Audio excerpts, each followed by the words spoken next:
You won't believe what our HOA vice president did. He thought he could teach me a lesson by scratching up my car. But what he didn't know was that I had a trap waiting for him. A trap that would leave him humiliated, exposed, and caught on camera. It all began with something so small, almost laughably small. One evening I came home late, tired from work, groceries in hand, and I parked my car. I was maybe 6-7 inches over the painted line. A mistake anyone could make. But in our neighborhood, mistakes weren't just mistakes. Not when you had Mr. Holloway lurking around.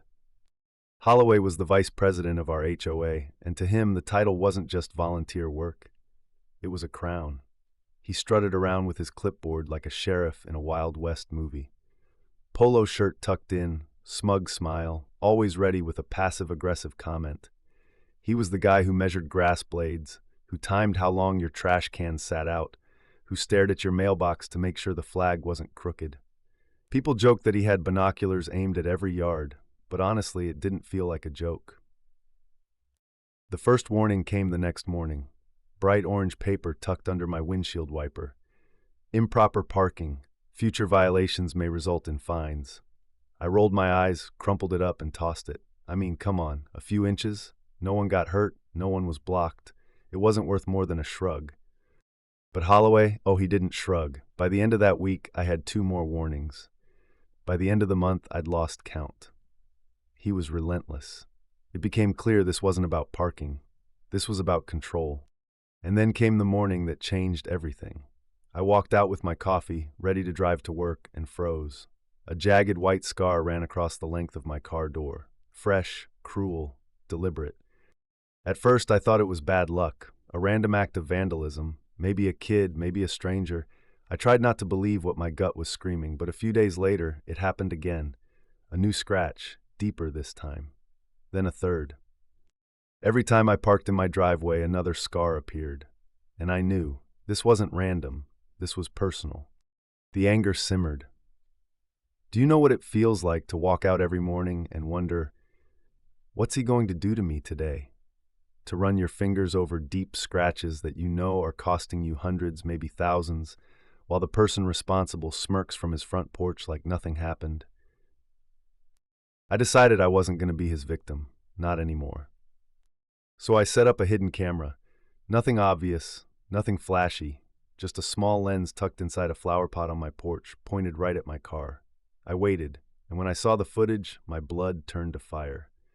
There he was, Holloway, middle of the night, glancing up and down the street like some kind of petty criminal, keys glinting under the streetlight. And then, dragging them across my car with the kind of smug little grin that made me want to march across the street and knock that clipboard right out of his hands. He thought he was untouchable. He thought no one would catch him. I had the proof. I could have gone straight to the police, but then I stopped. What would that do? A slap on the wrist? Maybe a fine? No. He didn't deserve just punishment. He deserved humiliation. So I began planning. Not a day's plan, not a week's plan. No, I spent nights researching, scrolling through forums, watching DIY videos, and then I found it. The perfect trap. First step, the alarm. Not your average car alarm. I ordered the loudest, most obnoxious, motion-activated alarm I could find. The kind that doesn't just beep, it screams. A piercing, wailing sound designed to shake you to your bones. Second step, the dye pack. The kind banks use to stop thieves, except mine was a non-toxic version, bright red. Stains instantly, nearly impossible to scrub off for days. I rigged it under the wheel well, wired to explode the second anyone touched my car. For 3 nights, I checked and double-checked the setup, adjusted the camera angle, walked through the timing. I was nervous, I won't lie. My heart raced just thinking about it. But I knew him. He couldn't resist. He'd come back. And then came the night. Just after midnight, the world silent, heavy with tension. I sat in the dark of my living room, watching the live camera feed on my phone, adrenaline pumping. And there he was, Holloway, creeping down the sidewalk, hunched over like a burglar, keys in his hand, glinting under the moon. He paused at my driveway, scanning the street. He thought he was alone. He thought no one was watching. He reached out, and then boom! The alarm erupted like a banshee, lights flashing, siren wailing, echoing off every house on the street. Holloway staggered back, eyes wide, and then, pfft, the dye pack exploded in a cloud of red, spraying across his shirt, his hands, even his face. He looked like he had walked out of a crime scene. Neighbors' lights flicked on one by one. Doors opened, people stumbled out in pajamas, phones raised. "What's going on?" someone shouted, and then they saw him. The mighty vice president of the HOA, covered head to toe in red dye, flailing, screaming at my car alarm like a man possessed. He tried to wipe it off, but every swipe smeared it deeper. His pristine polo turned crimson, his hands glowing like fire. His face looked like a clown that had lost a fight with a paintball gun. People gasped, then they laughed. Phones recorded. One neighbor actually yelled, "Caught red-handed," and the whole crowd cracked up.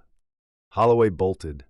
He stumbled back up the street, arms waving, shrieking that it was all a mistake. But there was no escape. My camera caught everything. So did half the neighborhood. The next morning, I walked into the police station, calm as ever. I had my video, I had the scratches. I even had photos of the red-stained polo he had tossed into his trash like it would erase the evidence. The officer watched the video and burst out laughing. "Looks like your neighbor's been busy," he said. Within a week, Holloway was facing charges for vandalism. But the real shock came at the HOA meeting. Emergency session, the room packed. He sat there, hands folded, the same smug face now cracked with fear. And then neighbor after neighbor stood up. Stories poured out. Mysterious scratches, broken mirrors, slashed tires, things people had brushed off for months.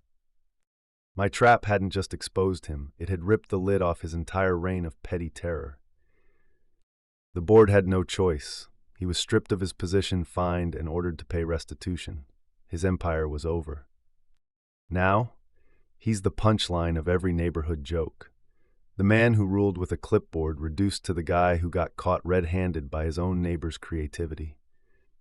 Every time I walk past him, every time I see him hiding behind his curtains while the kids laugh at him, I remember one thing.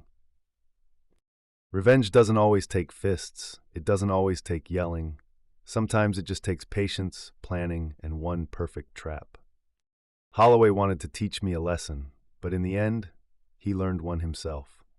And trust me, around here, when HOA villains cross the line, someone's always waiting to fight back.